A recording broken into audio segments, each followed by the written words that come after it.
Now let's do part B, which says you have CH3, 3, and then you have C, then you have CH2, then you have CH3. Now, I want you to cue this, okay? So, what is it that I can quickly see when I put this? I'm seeing 3 CH3s. And what does it mean? These are all at the end. They are all at the end. So they are all connected to only one carbon. They are connected to the second from last carbon. Okay?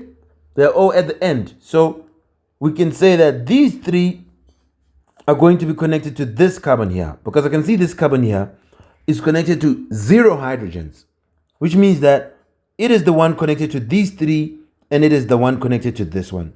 So because a carbon should have 4 bonds. So it is connected here. Then it has 3 bonds here. Makes it 4. Obviously. Then we can do this. So we can put the carbon, this one.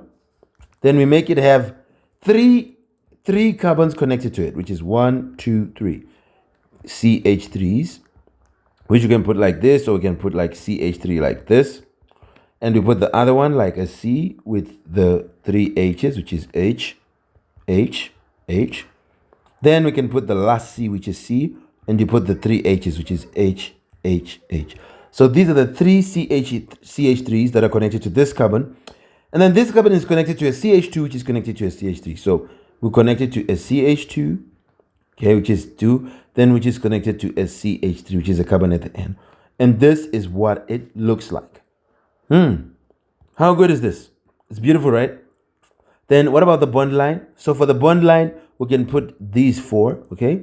We can do it like that to say 1, 2, 3, 1, 2, 3, 4. Okay, so this is for 4. And remember that on this carbon number 3, that is where we have this other one and this other one. So we can say on this carbon number 3, we're going to have 1 like this, and we can put 1 like that. So now this is what we will have. Okay? 1 here, 2 here, 3, 4. That's the longest chain. Then we have these other carbons connected to it. Anyway, that is what it is like. I hope you can understand. Now, there's something which is important which I want you to see. Let's look at this carbon here. Okay? How is it connected? Straight up, straight to the left, straight down, straight to the right. But what about here? Is it connected like that? No, they are bands. He's not connected like this. He's not connected like this. You don't get it on bond line, yeah?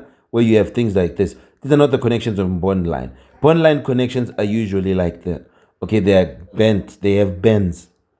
And I'm going to remind you about this statement soon. Here we have it. And we can have it like this. That'll be it. Okay? This is what you'll be having. And this is your compound. Now we can go to part C. And we can go to D, whatever. We'll do D in the next video. Goodbye for now.